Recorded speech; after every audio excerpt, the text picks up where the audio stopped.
We've got 2 more in our Devo series on all the voices, and this one's just simply called Believe. Jesus says in John 10, "Why do you accuse me of blasphemy because I say I am God's son? Don't believe me just because I do the works, but if I do them, even though you do not believe me, believe the works, that you may know and understand that the Father is in me and I in the Father."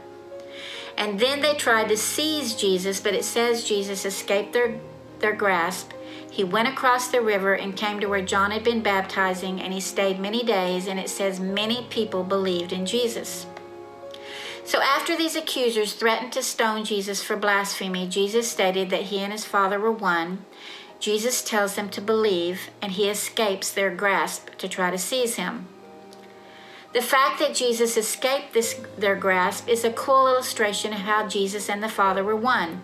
It was not yet time for Jesus to be seized. That would come later. Therefore, those accusers had no authority to take Jesus' life until Jesus was ready to lay it down. Isn't that awesome? Believing all the words of Jesus is the final part of John 10. We've discussed all the voices, how to recognize the bad ones, turn away from the strange ones, walk only with the shepherd, and hear the truth that he and the Father are one. Now we're called upon to believe. What does that matter?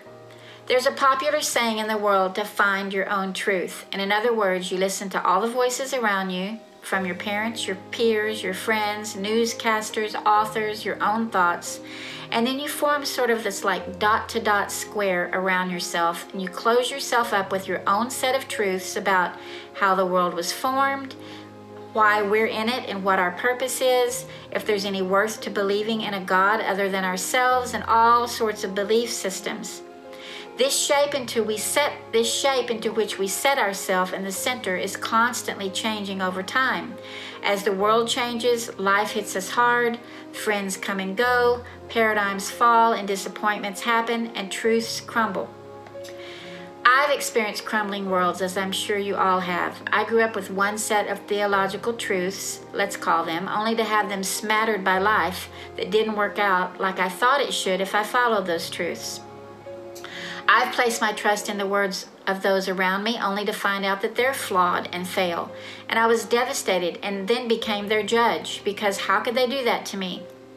I've listened and entertained voices around me to identify my worth, my purpose, how I should live, and more, until I've sat down in exhaustion of all the truths that have morphed and changed over the years as I've lived and breathed and connected and digested all the voices.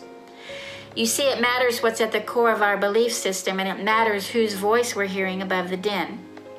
John 10 is an excellent chapter to read over and over again about all the voices. They're loud in this world. Voices are loud in line at amusement parks. Voices are screaming at concerts and sporting events. Voices make us want to cover our ears when they swim in our heads and bring us fear and dread. And voices will be with us as long as we exist and people have the freedom to speak. There's no way one can live a life of peace, joy, and love like the good book talks about when listening to the sea of voices that swim past us daily, because we will be swept up in the stream and eventually drown. But Jesus offers us a way out, a life that's full amid all the sorrow and frustration that life can bring if we choose to recognize and believe his voice above others. So what does it mean to find your own truth? According to Google, it means to live your authentic self, doing things that bring you happiness and joy, living as true to yourself as possible.